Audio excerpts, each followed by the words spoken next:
Hinata started his story by having an experience that all of us have, watching something extraordinary and asking a question, maybe I can do that. It is funny looking back at Hinata watching the tiny giants for the first time in this tiny TV on a random shop. But in a way, this is one of the most important moments that Hinata realized that impossible is in fact possible. If he didn't have this mental representation that someone with small height is able to dominate the sky, he would never have the motivation to keep moving forward. This is the equivalent of visualization. All of us have moments that we are underestimated, and Hinata is the embodiment of manifestation through visualization and belief. It shows us time and time again for over 4 years he was rejected in the court and it was impossible for him to follow his dream. But through visualization combined with detachment plus certainty, he is able to achieve the impossible. And this is why this story speaks to us, because we are an underdog too,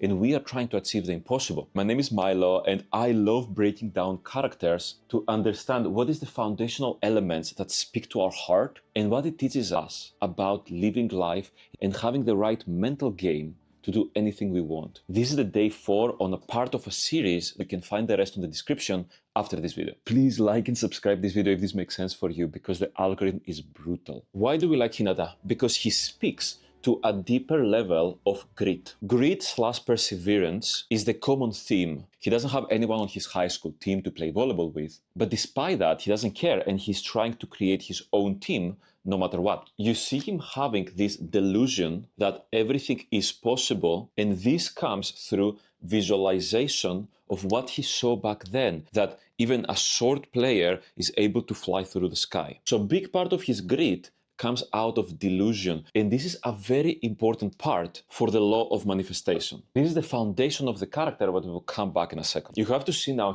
2 very important characteristics that I know that they speak to you, which is gratefulness. Hinata never takes for granted playing volleyball. If anyone is willing to play with him, go to the court, play an official match, or just pass him a ball, he's grateful to be able to play the game with them. And through grit and gratefulness comes something new, which is hunger. This is something that we tend to lose more and more, especially through watching all this social media, because I see so many people, especially myself back then, that I was losing myself on scrolling Netflix and all the easy dopamine. And through that, I was seeing that I was losing the hunger that I once had for life. And the hunger comes from the combination of 3 things. 1, visualization. You have a clear direction of where you want to go. 2, grit. You take everything in your ability to actually do it.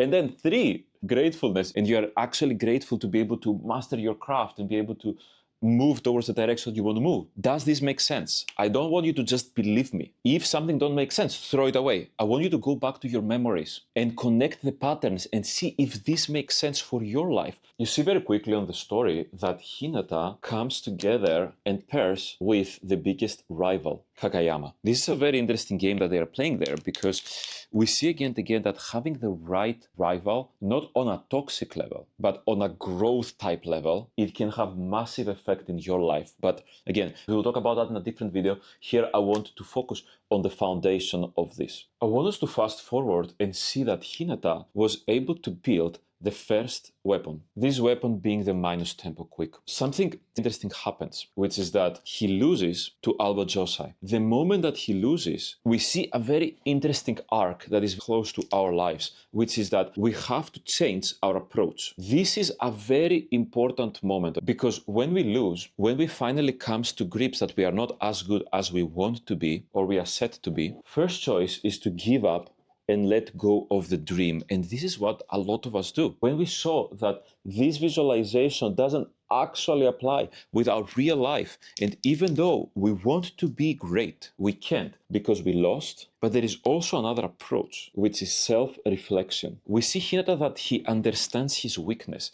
He understands what happened. He understands that by having closed eyes, it wasn't enough to be great. So we see that even though he had to take 2 steps back, him changing his approach will be the ultimate weapon to be able to win at the end. And this is the moment that we all fail, and that's the cornerstone of this video. That when you have a visualization and you're using grit and gratefulness in order for you to have hunger, you will develop an initial methodology that will work for you, your first weapon. But at some point, you will see that what got you here won't get you there. This is the moment that you will either give up, which is the worst thing that you can do, or you will self-reflect and you will decide to change your approach. But when you change your approach, you will take 2 steps back. That's going to be the most painful moment, because taking 2 steps back, there is nothing worse than this. When you were moving towards a direction and now you have to step back, it's such a painful moment. But this is the only moment for you to change your approach and ultimately be victorious. Okay, here's this moment that I want to talk about detachment with certainty. This is a strong topic that will completely change your life. Most people are able to hold only a thought for a specific direction. For example, you have a direction that, okay, I will be detached. This is towards one direction, towards right. The problem is that this is a very dangerous direction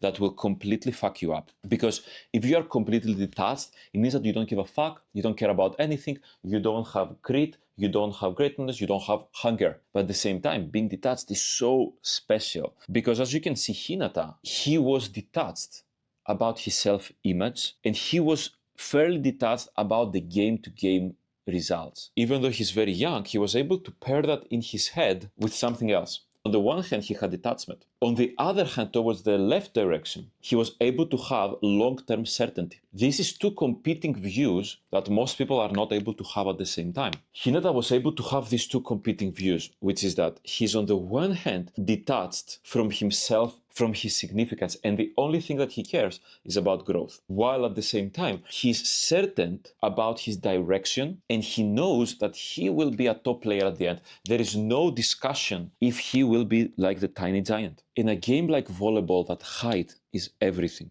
People can serve as an inspiration for you, like it did for Hinata. But it can never be the thing that keeps us going. Hinata learned how to be grateful and how to love everything about volleyball. But at the end, through this process, he was able to focus on the one thing that mattered, which is growth. And he is able to also infect everyone around him to change. And the way that he developed and changed himself to be able to stand on the court with giants is something that is unmatched for me.